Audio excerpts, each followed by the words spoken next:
부산 남구갑 출신 박수영 의원입니다. 후보자님, 요새 뭐 경제가 어려운 건 싹 전부 다 아는 사실이고요.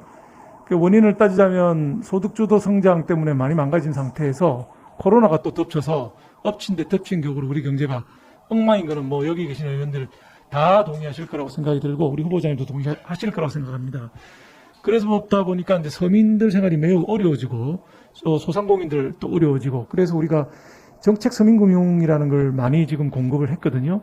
금년 상반기에만도 뭐 41만 명이 받아간 걸로 나와 있고 약 5조 가량 자금 지원이 됐고요.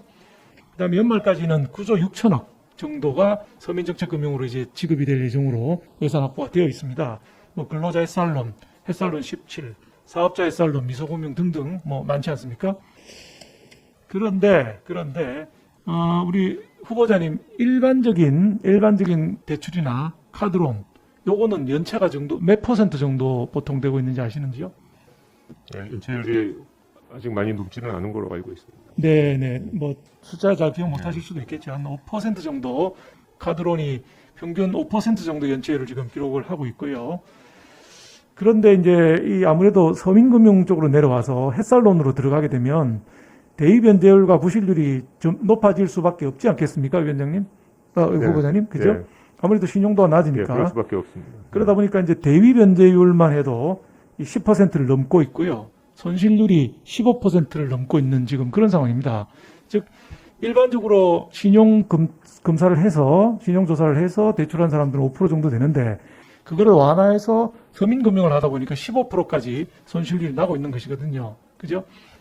그래서 서민금융진흥원에서 하고 있는 여러 가지 이 사업들이 있는데 이게 몇 퍼센트 정도 손실이 나고 대위를 해야 우리 경제가 용인할 수 있는, 수인할 수 있는 정도가 될까요?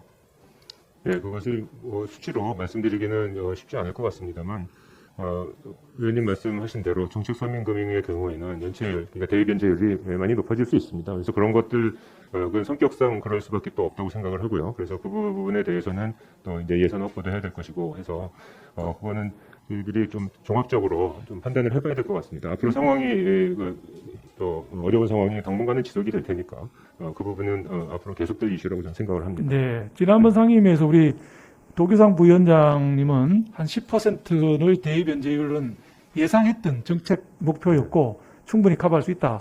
이렇게 말씀을 하셨습니다. 근로자 햇살론이 지금 상반기에 2조가 나갔고요. 하반기에 또 다시 2조가 나갈 계획입니다. 금액이 커질수록 대입 연체율은 10% 예상한 대로 된다 하더라도 이제 손실이 엄청나게 커지게 되는 정부 부담이 커지게 되는 이런 상황이 됩니다. 그죠?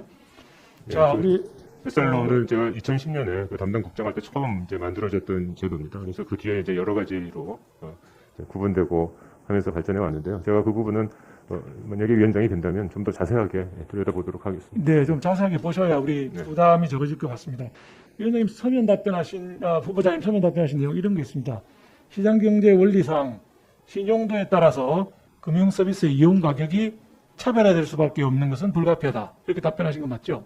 네. 네, 또 당연합니다. 그죠? 아까 일반 대출이나 여카드론의 경우는 5%고 이자율도 한 5%에서 10% 사이밖에 안 되는데 이 햇살론으로 들어오게 되면 대입 연체율이 10%, 손실률이 15%지만 이자도 사실 이자율도 이게 뭐 햇살론 17이 보여주는 것처럼 17% 정도의 이자를 지금 감당해야 되는 상황이니까 신용이 낮을수록 이자가 올라가고 대입 연체는 더 많아지고 이건 당연한 경제 원리가 맞겠죠?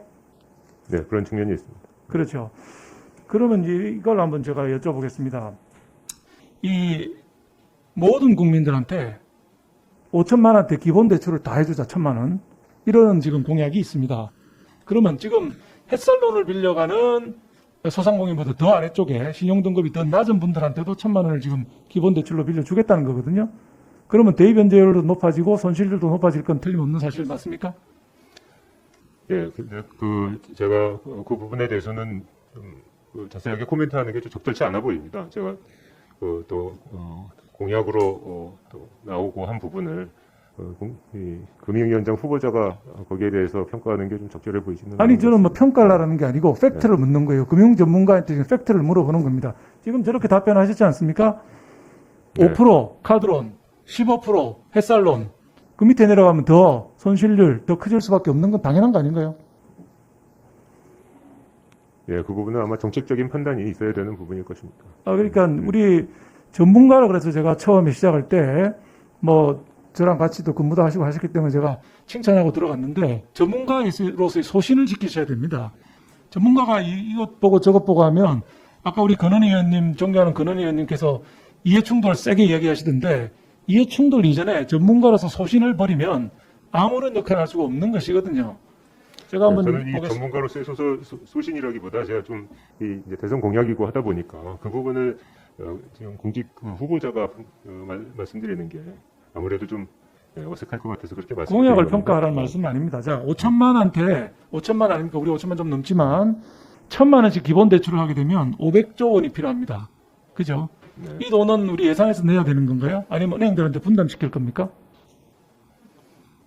글쎄요, 그 부분은 뭐 제가 자, 대입 변제율과 손실률이 아까 우리가 15% 정도 새살론에 난다고 손실률, 대입 변제율 10%, 그 다음에 손실률이 15% 정도 나는데 더 아래쪽으로 내려가면 손실도 많이 나고 대입 변제도 더 많이 해야 될 거 아닙니까?